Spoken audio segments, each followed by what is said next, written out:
right, so is it a myth that some foods make us smarter? We'll definitely be finding out right about now while we have a discussion on nutrition with Madina Adeboyega. She definitely is here to discuss nutrition and brain development. Now, Madina is a registered dietitian, nutritionist, a nutrition advocate, and culinary expert. Welcome to Thank you very much. Thank you. It's nice having you here again. Okay, so now this question of nutrition and brain development. So now, first of all, let's clear it out. So is it a myth? So some people actually believe that nutrition affects our mental development and all of that. So are there actually foods that make us smarter? Yeah, definitely it's not a myth. It's not a myth? It's not a myth. Okay. Yeah, nutrition is the basis of is the foundation of our being. Yeah. Nutrition makes us what we are.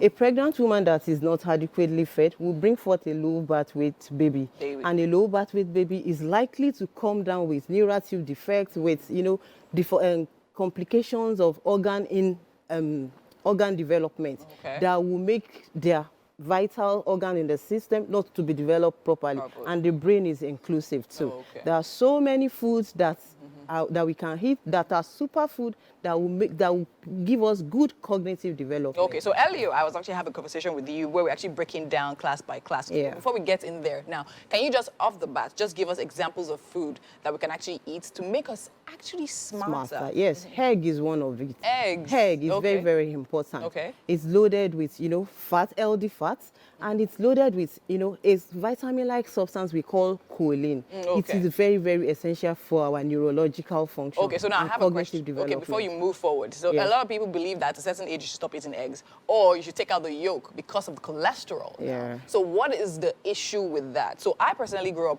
believing, understanding that eggs is actually very important. Yeah. But sometimes they'll tell you, take out the yolk, eat only the whites, or at this age, stop eating eggs. So what would you say to that? The funniest thing about that is the amount of cholesterol our body, produces is even far more than what we eat from our dietary intakes. Okay. So, of course, for people that have concerns about their heart issues, that have problem with their, heart and breathing and everything, they may need to cut down on egg. But for young children, it's a no-no because it is highly essential for their growth. For their development. Yes. Okay, that makes sense. So now eggs, so what else are we talking about? Okay, then we have vegetables too. Yes, the kids are always they don't want to eat vegetables.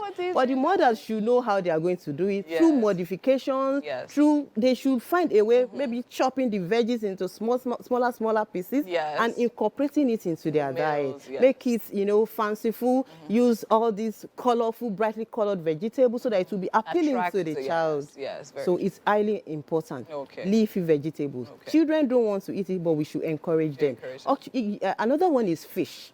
It's funny that we'll serve our children food and they will just eat the main food and leave the fish. Yeah. A lot of kids they can be picky. And all these things are important things that are necessary for their growth.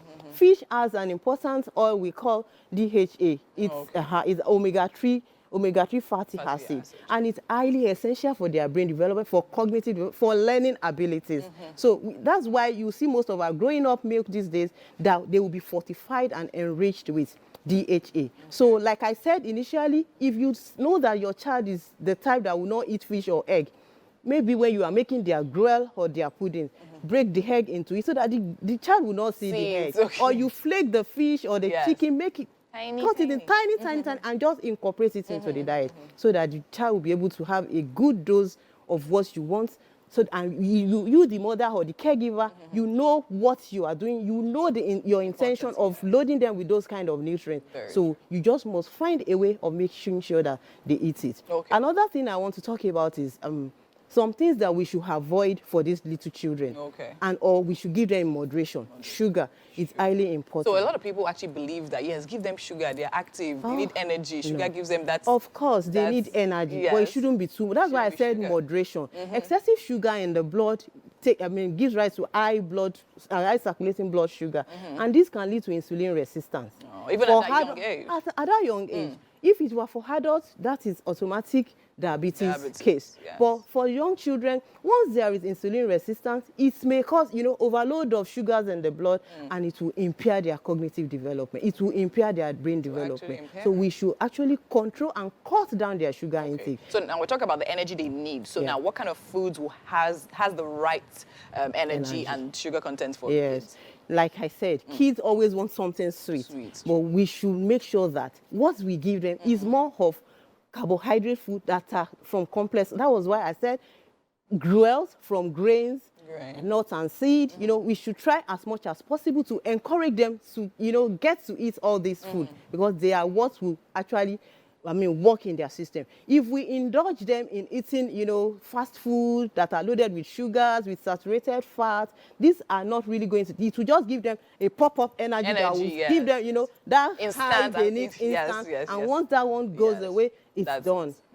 So that's, in fact, it's one of the food that can actually make one to be dull. As we have food that can make us smarter, we have those that will make us dull. Okay, so sugars, raw sugars, sodas. Fat, from sodas, from sweets, from candies, from cakes.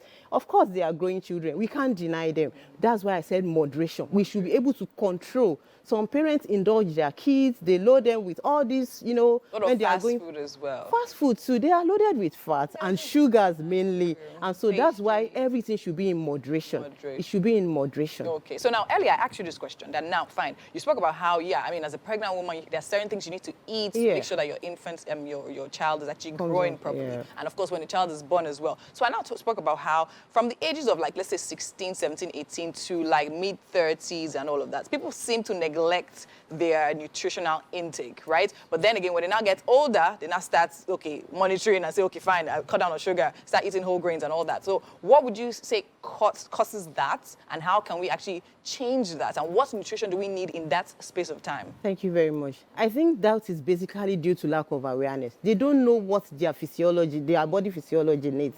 At that important age, like for a child in the pubertal or adolescent age, they are growing their reproductive capacity, and so they should be able to load their system with things that will prepare them for that important stage of their life. And even as adults, you know, we are very active. We are working, we are moving here and there, and so we need enough energy. And aside from the energy, we need vitamins and minerals that will make this energy available. Because there are so many metabolism and complex reactions in the body that are actually moderated by these vitamins and minerals and the energy. So we shouldn't wait till we get old, because even when we now get old, that's when there will be so many restrictions for people. So we should be up and doing with our nutritional intake.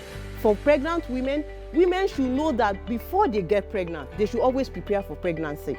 Folic acid is an important nutrient that even it comes up in the growing baby even before the woman is aware that she's pregnant.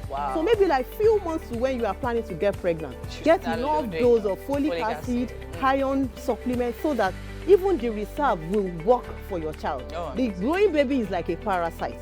Even if the mother does not eat, it must always fend for itself from the mother's reserve. So if the mother is not well versed in what she has put in place in her body system, the baby will just parasite on her, and it will be at the detriment of the mother. Amazing. Thank you so much. I mean, so much knowledge packed in that those few minutes. Thank you so much for being here. You're welcome. We're looking forward to having you again next week. No problem. Nutrition. All right, you heard it. It's the nutrition and foods or